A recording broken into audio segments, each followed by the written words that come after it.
Hello, my name is Dayton Woodbury, and I've been studying the brain through the book Change Your Brain, Change Your Life by Daniel G. Amen.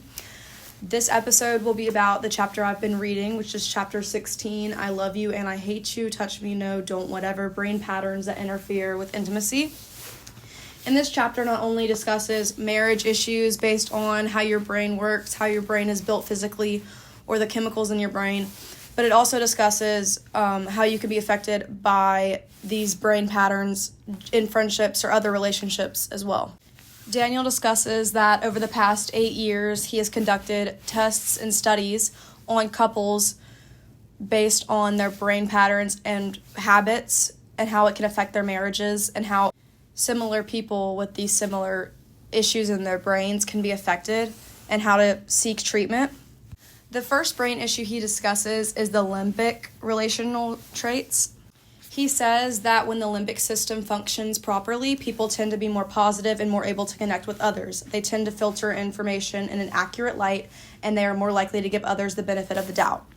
So people with a positive limbic system have thoughts like, we have a lot of good memories, let's have friends over, I accept your apology, I know you were just having a bad day.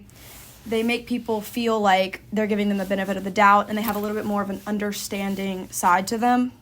When people have a negative limbic system, it's overactive, which means that people tend to go towards depression or negativity, and they distance themselves from others and tend to have thoughts such as, don't look at me that way, all I can remember is bad times, and that can have a really negative impact on relationships you have with people.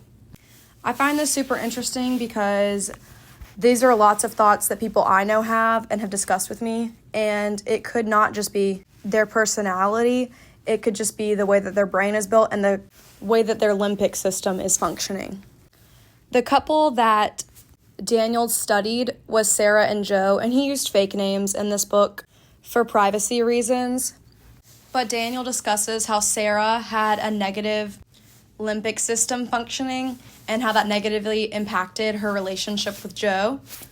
Sarah felt chronically tired, overwhelmed, and negative, which had a bad impact on her relationship because she put that negativity and tiredness onto Joe, and it really negatively impacted their relationship. They sought therapy, and Daniel found that Sarah's limbic system was negatively impacting their relationship. He placed Sarah on an antidepressant and saw there were major changes in their relationship. 2 months after being placed on the antidepressant, Sarah felt much better and she had more energy and more focus, which led to a happier relationship with Joe.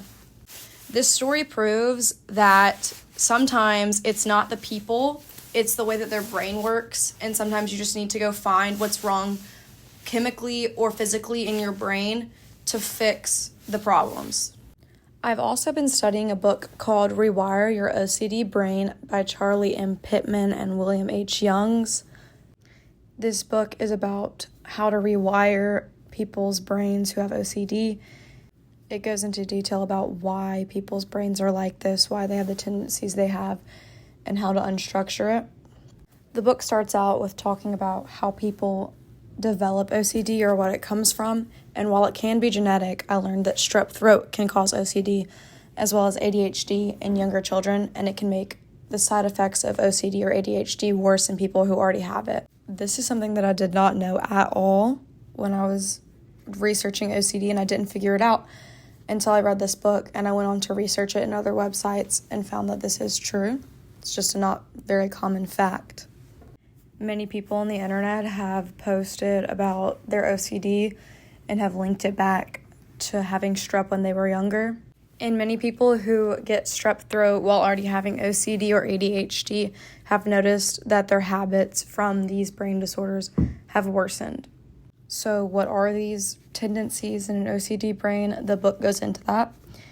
And some of the side effects include obsessive thoughts. Obviously, it's in the name. These thoughts can take up hours of a person's day, and people wonder, what are the obsessive thoughts? Well, the book goes into explaining that the disorder is the same across a spectrum, but the theme is different in each person.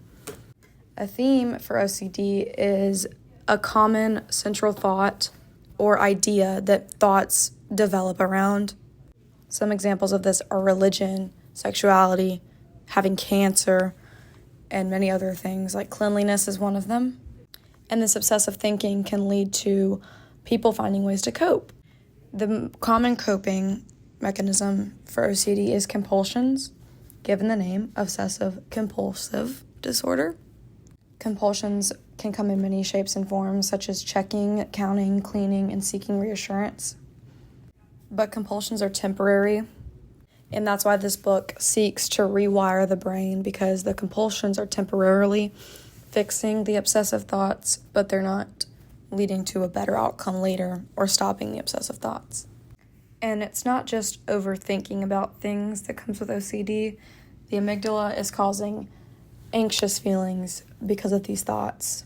And people often talk about the thoughts leading them to missing out on a lot of activities in their lives or feeling nervous about things that have no need to stress about.